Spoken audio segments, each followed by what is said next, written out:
जेवणातील ह्या 5 गोष्टी तुमची इम्युनिटी 100 पटीने वाढवतात. बघा, आजकाल लो इम्युनिटीचा त्रास म्हणजे सतत आजारी पडणं, व्हायरल इन्फेक्शन्स होणं, पोटाचे आजार होणं, असे त्रास चालू आहेत. इनफॅक्ट खूप जणांना ॲलर्जीचे त्राससुद्धा आहेत, म्हणजे सतत शिंका येणं किंवा स्किनवर ॲलर्जीज होणं, तर असे त्रास होतात. तर हे सगळे जे त्रास आहेत ते होतात इम्युनिटी कमी झाल्यामुळे किंवा इम्युनिटी डिस्टर्ब झाल्यामुळे. आणि मग खूप जणांना कळत नाही की जेव्हा इम्युनिटी कमी होते तेव्हा एक्झॅक्टली काय केलं पाहिजे. बरेच जणं सिम्प्टमॅटिक म्हणजे जसे सिम्प्टम्स असतात तसे औषधं घेतात, पण ह्यानी जो सतत होणारा त्रास आहे तो तर कमी होत नाही. म्हणूनच तुमची इम्युनिटी वाढवण्यासाठी तुम्ही काहीतरी केलं पाहिजे. आणि असेच 5 पदार्थ मी तुम्हाला सांगणार आहे, जे तुम्ही नेहमी खाल्ले तर तुमची इम्युनिटी वाढेल. तुमचा जो सतत आजारी पडण्याचा त्रास आहे किंवा तुम्हाला ॲलर्जीचा त्रास असेल तर तो कमी होण्यासाठी नक्की मदत होईल. सो तुम्हालासुद्धा जाणून घ्यायचं असेल हे कुठले 5 अन्नपदार्थ आहेत, तर हा व्हिडिओ संपूर्णपणे नक्की बघा. माझं नाव आहे डॉक्टर स्मिता भोईर पाटील. मी एक होलिस्टिक डॉक्टर आणि न्यूट्रिशनिस्ट आहे आणि मी पीएचडी क्लिनिक पुणेची फाउंडर आहे. सो जेव्हा इम्युनिटीबद्दल बोललं जातं तेव्हा सर्वांनाच फक्त विटॅमिन सीबद्दल माहिती आहे, म्हणजे विटॅमिन सीच्या टॅब्लेट्स घेणं. पण विटॅमिन सी जे आहे ते बघा आपल्या शरीरामध्ये स्टोअर होत नाही. म्हणजे एकदा जर तुम्ही सप्लिमेंट्स घेतले किंवा इवन अन्नपदार्थातून सुद्धा घेतलं तर ते खूप काळासाठी आपल्या बॉडीमध्ये स्टोअर होत नाही. म्हणून तुम्हाला नियमितपणे काही ना काही गोष्टी घ्याव्या लागतात. सो विटॅमिन सीचं सप्लिमेंट्स घेणंसुद्धा एवढं बरोबर नाही आहे, कारण जेव्हा पण आपण सप्लिमेंट घेतो, स्पेशली जे विटॅमिन सी, त्याचं सप्लिमेंट एवढं चांगलं काम करत नाही. म्हणूनच आपल्या आहारातून किंवा अन्नपदार्थांमधून अशा काही गोष्टी गेल्या पाहिजेत जेणेकरून आपली इम्युनिटी वाढेल. कारण इम्युनिटीसाठी फक्त विटॅमिन सीच गरजेचं आहे असं नाही. बरेच दुसरेही अन्नपदार्थ आहेत, बरेच दुसरेही न्यूट्रिएंट्स आहेत, ते गरजेचे आहेत इम्युनिटी वाढवण्यासाठी. बघा, इम्युनिटी जेव्हा कमी होते तेव्हा सतत इन्फेक्शन्स होतात, ॲलर्जीज होते, स्किनचे प्रॉब्लेम होतात, इवन पोटाचे प्रॉब्लेमसुद्धा होतात. आणि आजकाल पोल्युशन किंवा स्ट्रेस, झोप व्यवस्थित नाही, ह्यामुळे इम्युनिटी अजूनच कमजोर होत चालली आहे. सो तुमचं डेली डाएट हे खूप इम्पॉर्टंट आहे इम्युनिटी बूस्ट करण्यासाठी.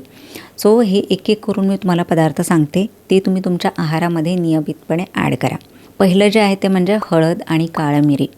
सो हळदीमध्ये कर्क्युमिन नावाचा एक नॅचरल अँटी इन्फ्लेमेटरी पदार्थ आहे. सो हा कर्क्युमिन काय काम करतं? हे कर्क्युमिन जे आहे ते इम्युनो मॉड्युलेटर आहे. म्हणजे काय?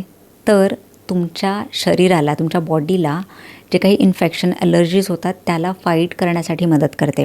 म्हणूनच ॲलर्जीचे किंवा इन्फेक्शनचे सिम्प्टम्स येतात तेव्हा नेहमी सांगितलं जातं की हळदीचं दूध घेत जा किंवा पाण्यामध्ये हळद टाकून घेतली पाहिजे. तर त्याचं कारण हेच आहे की कर्क्युमिन आपल्या शरीरामध्ये जातं आणि सिम्प्टम्स लवकर कमी होतात. पण बघा, कर्क्युमिन म्हणजे जे हळदीमध्ये कर्क्युमिन असतात ते अब्झॉर्ब होण्यासाठी आपल्याला पेपरिन, जे काळ्या मिरीमध्ये असतं, ते गरजेचं आहे. नुसतीच जर तुम्ही हळद घेतली तर त्याचा एवढा फायदा होत नाही.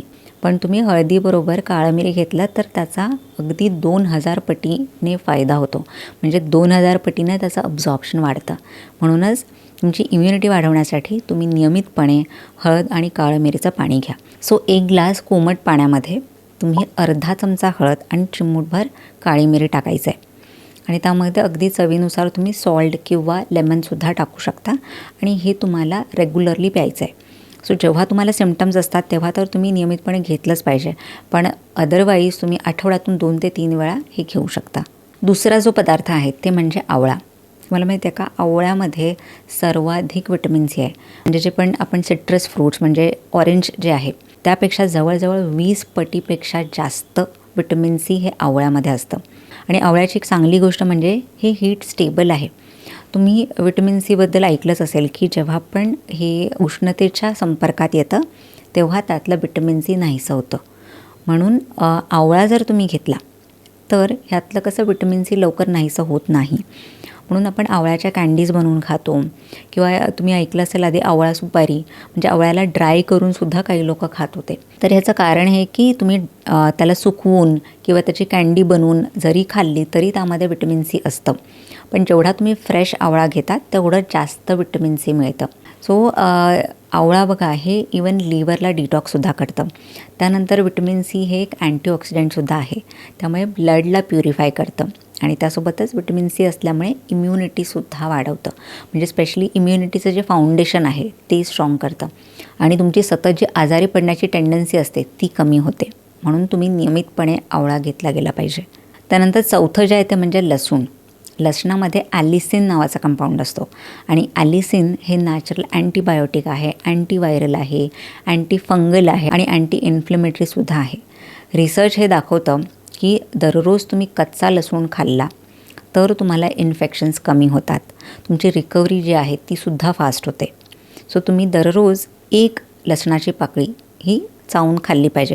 युजली लसूण कसा खायचा तर बघा, त्या लसणाला थोडासा ठेचून थोडा 5 मिनटं बाहेर ठेवा आणि मग तो खा. कारण त्यातलं जे कंपाऊंड आहे ते ॲक्टिवेट होतं जर तुम्ही थोडासा ठेचून बाहेर ठेवलात तर. बरेच जण तो डायरेक्टली चावून खातात, पण त्यामुळे काय होतं, त्यातला जो कंपाऊंड आहे ॲलिसिन तो व्यवस्थित मिळत नाही. म्हणूनच थोडासा ठेचून तुम्ही तो बाहेर ठेवू शकता आणि मग पाण्यासोबत घेतला तरी चालेल. ही लसणाची पाकळी कशी खायची, सो तुम्ही सकाळी किंवा संध्याकाळी पाण्यासोबत तुम्ही घेऊ शकता आणि उपाशी पोटी घेतलं तर ह्याचा जास्त फायदा होतो. त्यानंतर चौथं जे फूड आहे ते म्हणजे तीळ. बघा, तीळसुद्धा इम्युनिटी वाढवण्यासाठी मदत करतात. सो तिळामध्ये झिंक, सेलेनियम आणि व्हिटॅमिन ई असतं. हे तिन्ही जे काही पोषक घटकं आहेत ते इम्युनिटी सेल्स वाढवण्यासाठी खूप आवश्यक आहेत.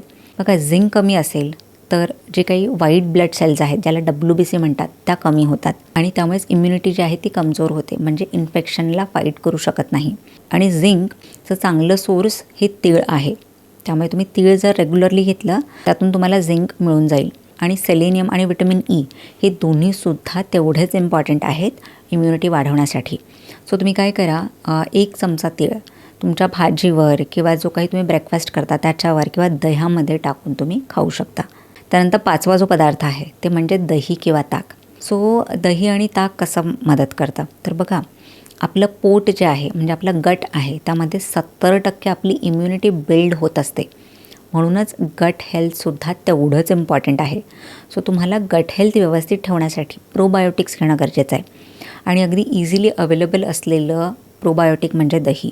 सो दही किंवा ताक हे जर तुम्ही नियमितपणे घेतलं तर तुमची गट हेल्थसुद्धा व्यवस्थित राहते, तुमचं पोट साफ होतं आणि जे काही खाल्लेलं अन्नपदार्थ आहेत ते व्यवस्थित पचतात.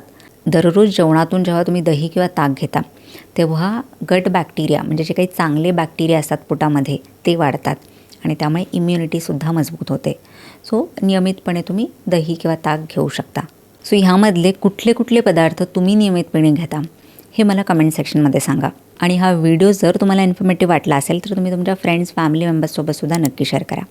सो हेल्दी खा, हेल्दी राहा आणि स्वतःची काळजी घ्या. बाय.